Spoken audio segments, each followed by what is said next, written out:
who that was. Okay, so I'm going to write they, S-O, sheep only, to remind me that this is who this was. Okay, so he comes into the ring. Let's assume he's dressed appropriately. Just make a couple of circles till I'm ready to start. Let's assume he's got a jacket, gloves, and boots and breeches on, okay? So let's assume that. So, he walks his horse in the ring. He comes in, he's not quite ready to start. He trots around a couple of times just to give his horse a little opportunity to freshen himself up. And if Evan's a smart, slick rider, to show him the jumps a little bit. Okay? All right, Evan, let's make an introductory circle and then let's start. Okay?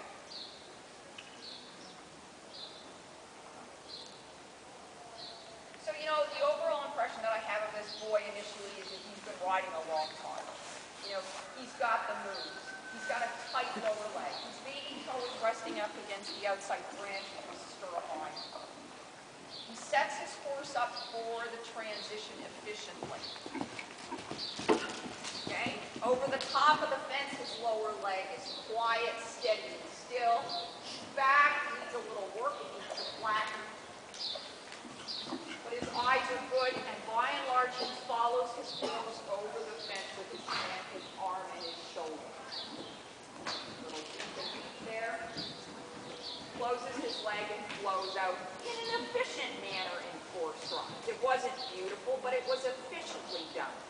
Okay? So, overall, if we were to take that and add 4 more fences to it and make it 8, because of the way he equitates, he would receive a score somewhere in the 70s. Okay? So likely a 78.5 if he rode the rest of the course like that. First fence, or that fence there was a little weak and deep, okay? But I make up for it because his equitation prowess is there. We can see that he knows how to get the job done. His lower leg exemplifies stability. It acts as a stabilizer, and it sets him up for what he needs to do to finish the lines. Okay, so Kristen's going to come in next. So again, write her number down. Let's say it's 25.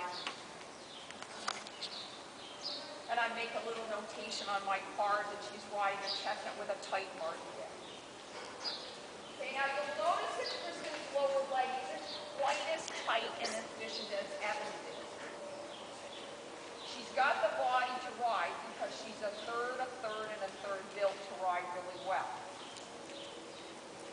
Okay, her hands are a little low and her fingers are open, so she needs to carry her hands forward.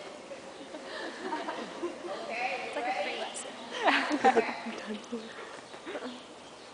Change her mind. You haven't been on this horse yet, right? No. Okay. Okay. Okay, now she saw the distance and moved up to it with a cluck. Cluck is not something we would ever want to see in the application ring.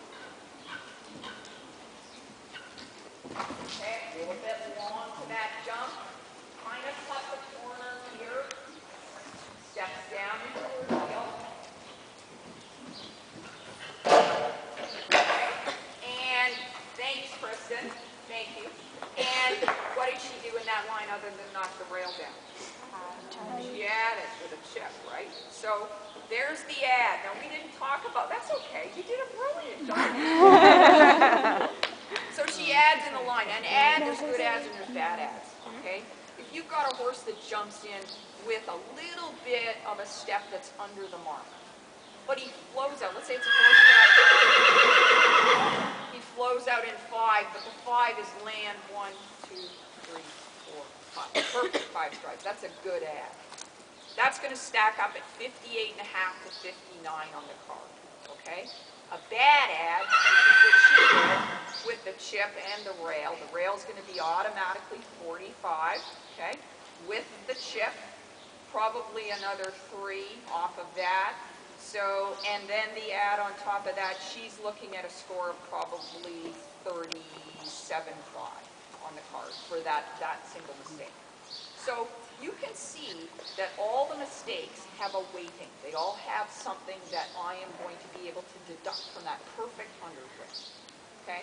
So that's how we kind of arrive at some of the scores that we arrive at. Kaylee. How do you feel for these shows when, say, we get on a horse that has like a 10-foot stride, like there's no moving them up the line? Like, so if we're making the decision to add the 5 Yep. and make it consistent Yep. rather than chase them and end up with 4 and a chip, like, That's fine, because I'm going to talk about that.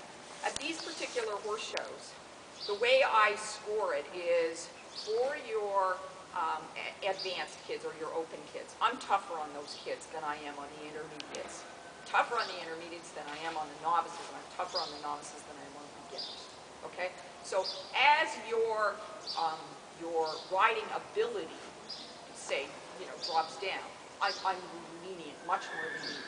But I know a lot of the kids that I don't know, but I've seen them ride in competition. I know their abilities for the most part. So I know if that kid can't get that lead change, well, okay, I can be a little bit more forgiving to that kid because you're in a situation like this where the playing field is not totally level. I mean, I appreciate some of the horses you draw. I mean, it's tough. It's a tough call. So I try to weight it appropriately. Okay, I try to weight it. I look at the ability of the rider. I can tell pretty well after the 10th canter stride where they're going to slot in the order, because you've got a pretty good idea how well they ride after watching them for 10 or 12 canter strides. So then you can kind of weight them appropriately. But yeah, I mean, in terms of what I'm seeing here today, yeah, there's lots of leeway given. Okay. I'm You just had a wondering question. about missing a lead change. How would you make that? Missing a lead change at this particular horse show or at any horse show? At any horse show, missing a change is a significant fault. I mean, consistency and rhythm and pace is everything. You better find those changes. Okay, so that's a major fault. At this horse show, how many of the horses that you saw canter around today missed changes? Tons, all of them. Probably 78 to 80% of them missed changes. So again, the weighting will change, right? The weight of the fault will change. Yeah. If you see a rider and you know their horse isn't going to get the change, is it better to go around on the wrong one? Because you said you don't like to break the spot. So in this kind of a competition, do you prefer they trotted it and simply changed it, or? Yes. If you absolutely cannot get that change, I would sooner that you skip it. Now, here's the difference between trotting a change and skipping a change. A good rider is going to be able to get the horse to maybe lay down one trot stride, and then they're back on the correct lead. A rider who's not so strong with her leg is going to do what some of you unfortunately did, which is trot 10 or 12 steps, right? That's a pretty bad thing, okay? But the answer to the question is no. I don't want you to go around in the wrong lead. But make the change as efficient and effective as you possibly can, okay? Anybody else? Yes? What about swapping? Swapping in front of a jump. We were in the United States at their intercollegiate horse shows. They crucify you. Swap in front of them. None of those horses swap in front of jumps. They just don't. Americans are funny about that. They hate horses that swap. I think in a situation like this, a horse that swaps in front of a jump is saving himself. He's balancing or rebalancing himself to get into a position to jump safely. That, for me, is everything. A horse that jumps safely. He has to swap off once or twice to get into a position to leave the ground like this instead of like this. I'm not going to penalize it as heavily as I would say another fault. But if we were all at the Royal Winter Fair, guys, okay, you better not swap in front of anything. But yeah, today, yeah, absolutely.